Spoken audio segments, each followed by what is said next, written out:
हमारा टॉपिक है conditional ternary operator. और ये आप लोगों को याद होगा स्टूडेंट्स कि आप लोगों की बुक में ये ऑपरेटर्स के साथ इस्तेमाल हुआ था, लेकिन मैंने इसको ऑपरेटर्स के बजाय कंडीशनल कंट्रोल स्ट्रक्चर्स में पढ़ाने का फैसला किया है, क्योंकि ये भी एक ऐसा ऑपरेटर है जो कि कंडीशनल कंट्रोल स्ट्रक्चर के तौर पर काम आता है। तो सबसे पहले इसका जनरल सिंटैक्स देख लेते हैं स्टूडेंट्स। इसका जनरल सिंटैक्स है कि सबसे पहले कंडीशन लिखी होती है, उसके आगे क्वेश्चन मार्क लगाया जाता है, उसके आगे एक्सप्रेशन 1 और कॉलन, और उसके बाद एक्सप्रेशन 2 और सेमी कॉलन लगा के इस स्टेटमेंट को बंद किया जाता है। ये इसका सिंटैक्स है। यानी सबसे पहले कंडीशन लिखी जाती है, कंडीशन के बाद एक्सप्रेशन 1 लिखा जाता है, वो एक्सप्रेशन कोई भी एक्सप्रेशन हो सकता है, और उसके बाद एक्सप्रेशन 2 लिखा जाता है।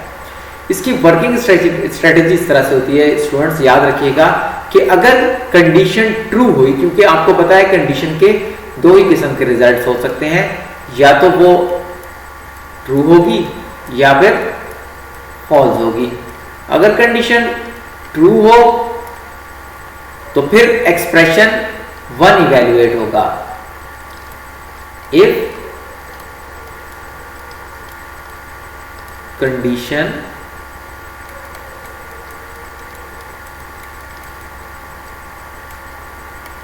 is true,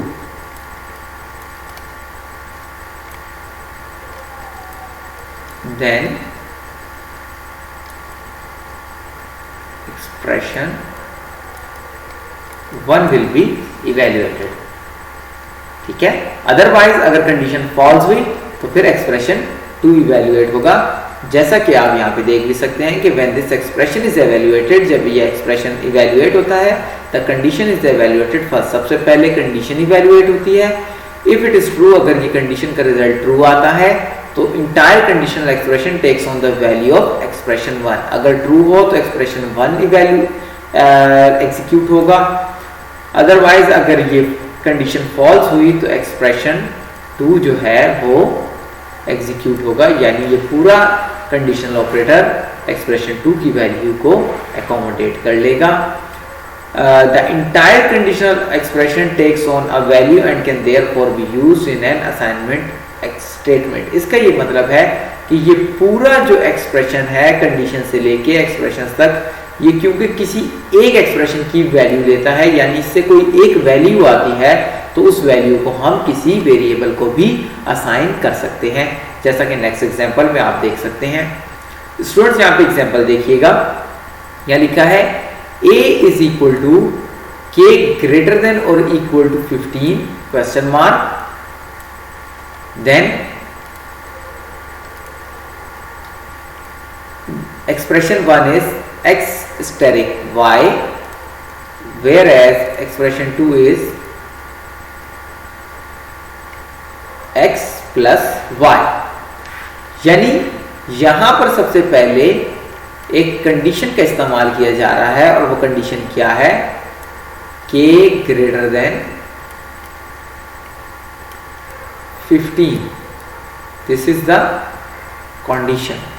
कंडीशन है कि k ग्रेटर देन 15। अगर k 15 से ग्रेटर देन हुआ, अगर हुआ if yes, then x into Y, x asterisk y will be evaluated. और इफ नो, अगर ये ना हुआ, अगर ये फॉल्स हुआ,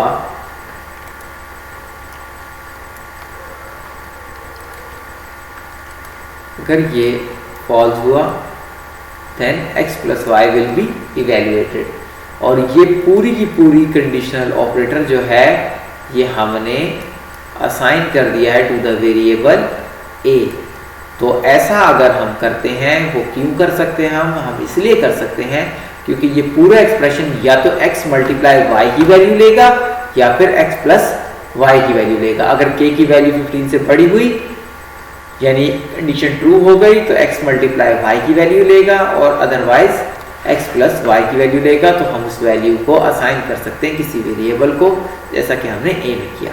स्टूडेंट्स ये बात याद रखिएगा, ये खास बात है कि conditional ternary operator is just like if else structure, क्योंकि यहाँ पे भी हमारे पास दो कंडीशंस हैं, दो रास्ते हैं, दो एक्सप्रेशन हैं, और जहाँ पे भी दो रास्ते हों उसको हम इफ एल्स कह सकते हैं, क्योंकि इफ एल्स के स्ट्रक्चर में भी हमारे पास दो ही रास्ते होते हैं, एक हाँ की सूरत में, एक ना की सूरत में। यहाँ में भी कंडीशन अगर हाँ होगी तो एक्सप्रेशन 1 यानी पहला रास्ता एग्जीक्यूट होगा, और अगर हाँ नहीं हुई, ना हुई, तो फिर एक्सप्रेशन 2 यानी दूसरा रास्ता एग्जीक्यूट होगा। Same like if else structure. तो इस पूरे कंडीशन स्ट्रक्चर को हम ऐसे लिख सकते हैं कि if k is greater than 15, if yes then a is equal to x asterisk y, if no then a is equal to x plus y. Some programmers may prefer if else rather than using conditional operator because it is easy to understand. और ज़्यादातर programmers if else के structure को prefer करते हैं rather than conditional operator. वो conditional operator का इस्तेमाल नहीं करते बल्कि इफ एल्स का स्ट्रक्चर इस्तेमाल करते हैं, क्योंकि इफ एल्स का स्ट्रक्चर ज़्यादा आसान है, ज़्यादा इंट्यूटिव है, समझने में आसान है। कंडीशनल टर्नरी ऑपरेटर एक लाइन में तो यूज हो जाता है लेकिन समझने में उतना आसान नहीं होता, इजीली अंडरस्टैंडेबल नहीं होता, इसलिए प्रोग्रामर इसको बहुत ज़्यादा यूज़ नहीं करते। आइए स्टूडेंट्स हम चलते हैं एक एग्जाम्पल की जानिब जिसमें हम कंडीशनल टर्नरी ऑपरेटर का इस्तेमाल देखते हैं कि ये कैसे इस्तेमाल होता है। तो आइए स्टूडेंट सबसे पहले मैं कुछ लाइंस को कॉपी कर लेता हूँ ताकि मुझे बार बार लिखना ना पड़े। आपकी बुक में कंडीशनल टर्नरी ऑपरेटर का क्वेश्चन करवाया हुआ है जो मैं एग्जाम्पल के तौर पे यहाँ पर आप लोगों के साथ रिपीट करना चाहूँगा। बहुत ही सिंपल सा क्वेश्चन है। क्वेश्चन ये है कि आपने चेक करना है स्टूडेंट्स के मार्क्स पे बेस करते हुए कि आया स्टूडेंट पेपर में एग्ज़ाम में पास है या फिर फेल है। तो आइए स्टूडेंट्स चेक करते हैं कि इसको हम कैसे बना सकेंगे। तो सबसे पहले हम मार्क्स एंटर करवाएंगे।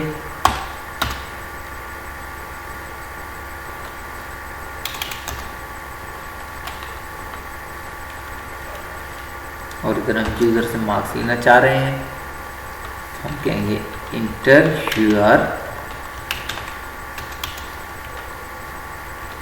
मार्क्स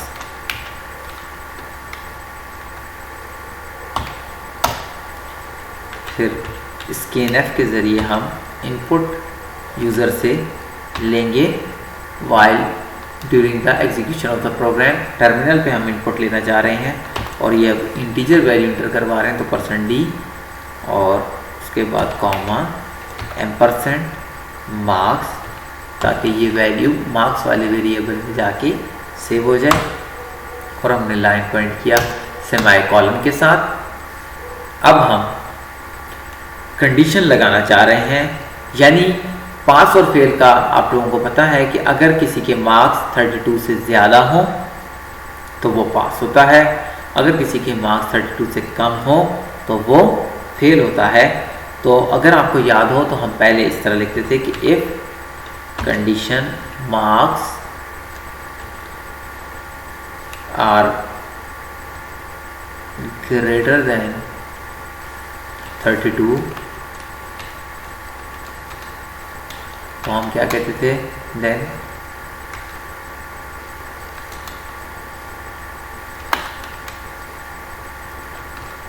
प्रिंट एफ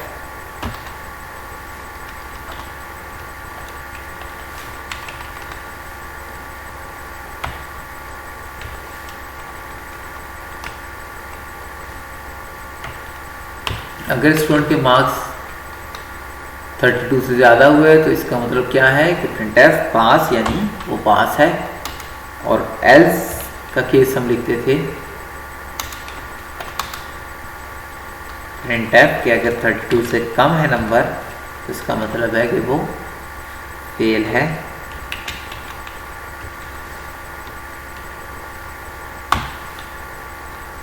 और ये स्ट्रक्चर हम इस्तेमाल करते थे। इफ एल्स का स्ट्रक्चर जब हमारे पास किसी भी कंडीशन के दो रास्ते होते थे, एक हाँ वाला रास्ता और एक ना वाला रास्ता, और ये प्रोग्राम हम पहले कर भी चुके हैं।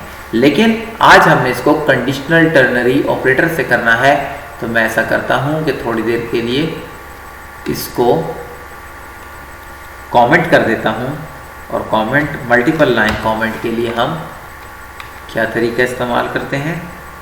मैंने आपको बताया था कि पहले ऑब्लिक, उसके बाद फिर हम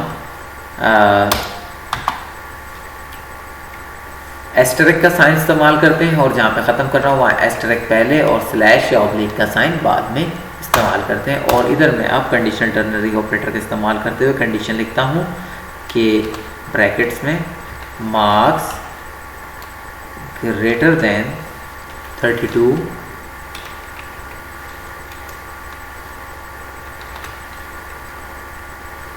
क्वेश्चन मार्क, एक्सप्रेशन 1 हम लिख देते हैं प्रिंट एफ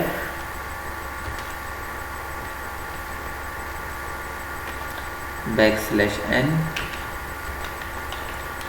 पास, एक्सप्रेशन को क्लोज किया, प्रिंट एफ एक्सप्रेशन 2 की जगह पे, और यहाँ पे हम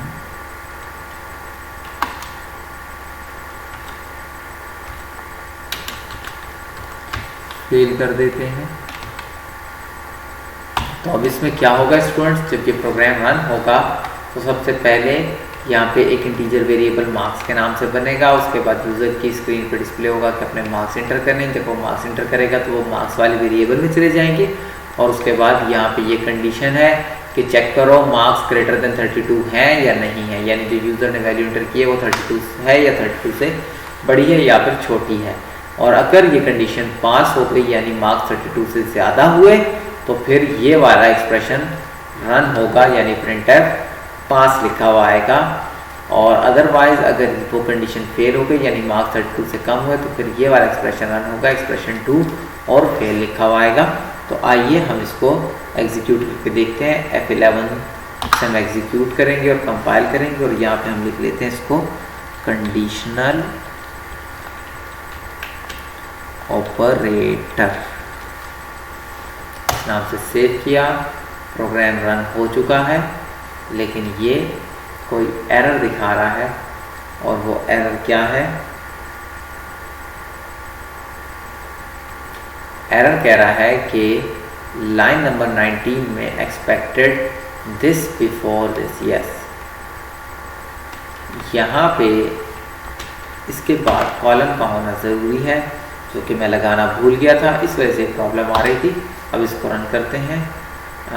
स्टिल इज सेइंग कि expected this before this token, यानी हमारे पास इसको कंडीशन को एंटर करना के लिए सिर्फ कॉलम का इस्तेमाल होगा, और इस मरतबा ये रन हो चुका है। तो आइए स्टूडेंट्स देखते हैं कि इसका क्या रिज़ल्ट आता है। इस बार मैं 33 मार्क्स एंटर करता हूँ, जो कि पासिंग मार्क्स होते हैं। देखते हैं कि ये रिज़ल्ट क्या शो करता है, और इसने शो कर दिया कि आप पास हैं। दोबारा से चेक करते हैं। इस मरतबा मैं 25 पुट करता हूँ, और वो बता रहा है कि आप फेल हैं। एक और मरतबा चेक कर लेते हैं। इस बार मैंने 88 पुट किया और पास उसने शो कर दिया।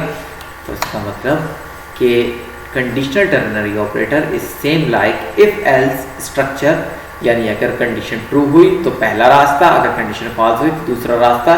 तो जब भी आपके पास दो रास्ते हों तो आप दो किस्म की स्टेटमेंट्स इस्तेमाल कर सकते हैं। एक इफ एल्स का इस्तेमाल कर सकते हैं, दूसरा कंडीशनल टर्नरी ऑपरेटर का इस्तेमाल कर सकते हैं।